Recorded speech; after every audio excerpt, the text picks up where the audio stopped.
ये मेरा सौभाग्य है कि आज मुझे प्रधान Democracy isn't just about an opposition party. It's about a set of institutions that support the opposition party. And those institutions... Once you make your comments, we can have a conversation. Do you want to say something or just... Please, go ahead. Thank you very much for giving me the opportunity to come and speak to you. I've heard a lot about your institution. I spent some time in one of your competitors. It's an honor for me to be here. I've been asked to speak about global transition and how the world is changing. And also how one should act through that change, how one should think about acting through the turbulence that is obviously going to come.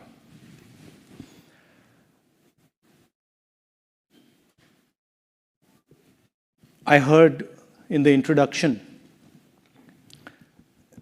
that I was a member of parliament until a few months ago. I don't think when I joined politics, 2004, I ever imagined what I see going on in our country. It was way outside anything that I had ever imagined. To be the first person to get a full criminal sentence on defamation. Democracy isn't just about an opposition party. To get the maximum sentence. It's about a set of institutions that support the opposition party. And those institutions of manufacturing would be required. And this journey is a very dangerous journey, and it's traumatic. So when you move from a village to Bombay or to Karnataka, don't underestimate the fear and the distress that movement, to and fro movement causes. So you need to provide that protection. It's very hard. I was working with a rich person in the Bay Area, and he was offering $1,000 to any family that would move from a rural area to an urban area. Just couldn't figure it out in some respects. I mean, it's very daunting. And that's the United States. That's also true in the US. So I mean, in the United States, it's much simpler. Yeah. Right? And you have much more support and protection than you have in our country. So with respect to China, just to turn back to foreign policy, how do you see the India-China relationship evolving over the next, say, 5-10 years? Well, it's not doing too well these days.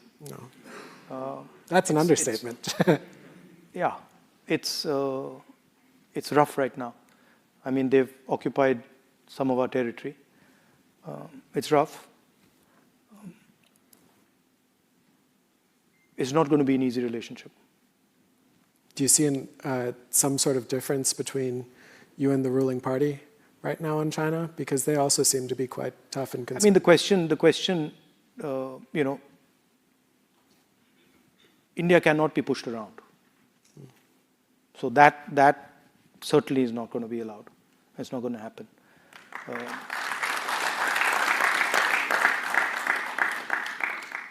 But they are our neighbor, and we have a trade relationship with them, and that's just a fact of life. Mm-hmm. Do you see a possibility, perhaps a closer relationship between the US and India? Some people argue that the relationship really should be one of security rather than people-to-people ties, rather than economic. First and foremost, it should be about securing an Indo-Pacific. Do you see a space for that, or do you think that might be a concerning dialogue?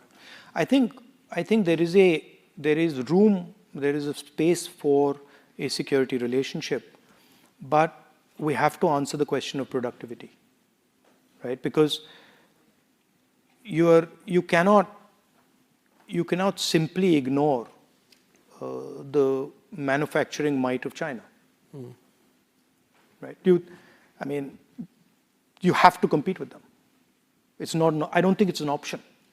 So what does that competition look like? It of course, it's not, I'm not talking about conflict, I'm talking about competition. How do we create an alternative vision to the production that they're doing, right? There are complications with having manufacturing in democracies, right? So how do you deal with those complications? We don't have too many success stories, unfortunately, at least post-World War II. Well, you pushed manufacturing out of your country, right? And you pushed it out partially because you didn't want to deal with the mobilization, labor mobilization that results from large factories, right? So in a sense, you parceled it out to China. And now you've realized that that was a mistake, right? But there are political reasons as to why that happened, right? So that's really the thing. Instead of resolving the conflict between labor and capital in the United States or in the Western world, you parceled it out. And in my view, that was a fatal mistake. I don't think it's one, though. It seems like consumers especially, right?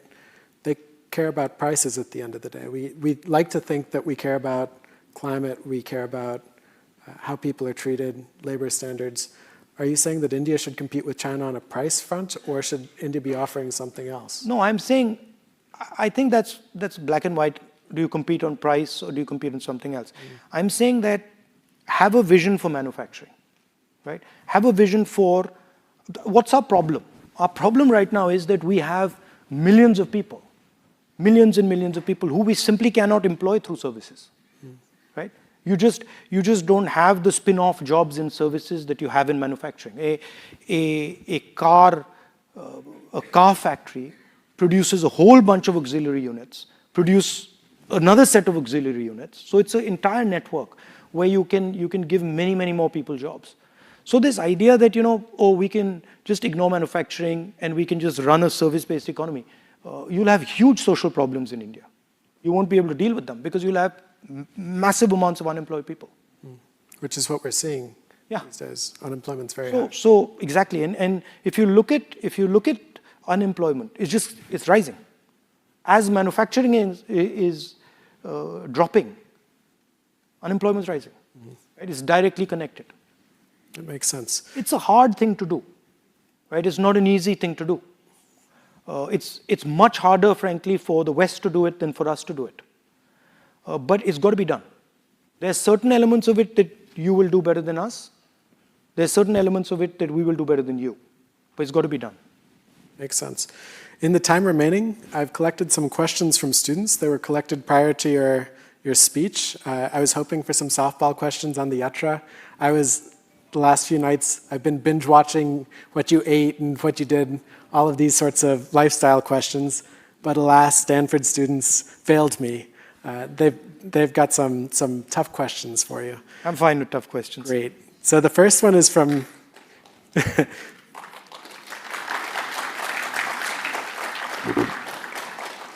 Devansh Sharma. He's a computer science class of 2024 student. He asks, do you support India's neutral stance on the Russia-Ukraine war? No, by the way, that's not a tough question. That's an easy question. Look, we have a relationship with Russia. We've had a relationship with Russia, and we have certain dependencies on Russia. So I would have a very similar stance as the government of India. I mean, it might not be popular here, but it is what it is. Look, at the end of the day, we have to also look out for our interest.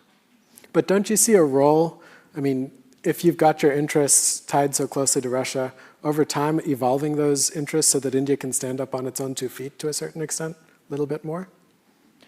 I mean, yes, but India's a big enough country whereby it generally will have relationships with other countries. It's not so small that it can just say, okay, we're just going to have a relationship with you and with nobody else.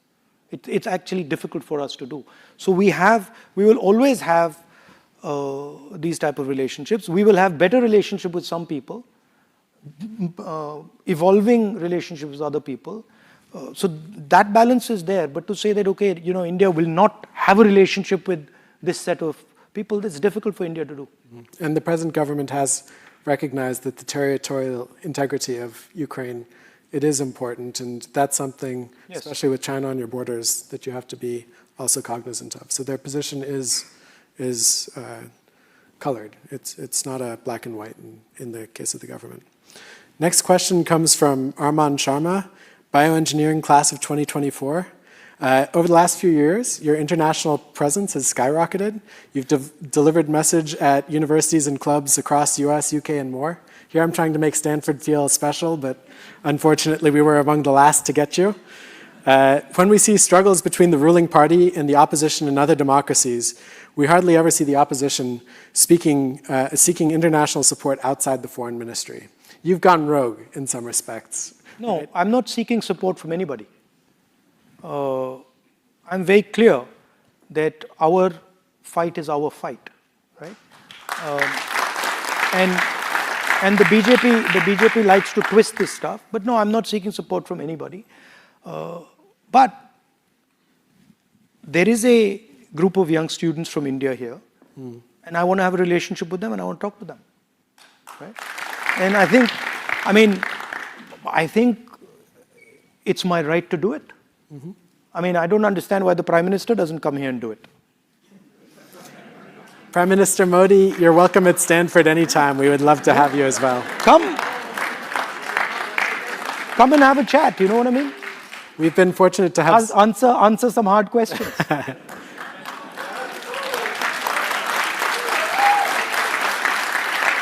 Look, it's important, I'll tell you something. It's important for political people to put themselves in situations like this, because it's very valuable. It makes us refine our thoughts. It makes us think about things. And the odd question that you can't answer. So what? We're all humans. I mean, we're not gods here. So I'm more than happy to have the occasional slip up, because I gain a lot. I understand what you're thinking. I understand what you're working on. So to me, it's developing a relationship with young people here. Excellent. We've had a number of BJP politicians come through, and unfortunately for us, not Prime Minister Modi yet.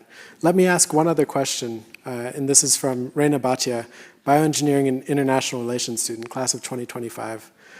So your party has been in opposition for 9 years now, and not surprisingly, you've made a number of complaints about how the opposition is excluded from decision-making. Say Congress comes back to power, what protections and rights do you think you would extend to the opposition? How would you rebuild? I think our record is very clear. You can see the record of the UPA government. We didn't do any of this stuff. We were not threatening the opposition. We were not putting cases in the opposition. It's just not something we do. So this is a new style of politics that has come into India, and we certainly don't believe in it. So is it just a political thing, though, or would you institutionalize some protections? I mean, there are institutionalized protections which have been torn apart, right? So yes, it would be strengthening those protections. It would be strengthening the institutional framework. But what is going on back home is not normal. It's not something that has been done even by the BJP before. And do you see parallels? This isn't just an India-specific story. When you read the papers, you hear about declines in democracy. Even in this country, many people talk about declines in democracy.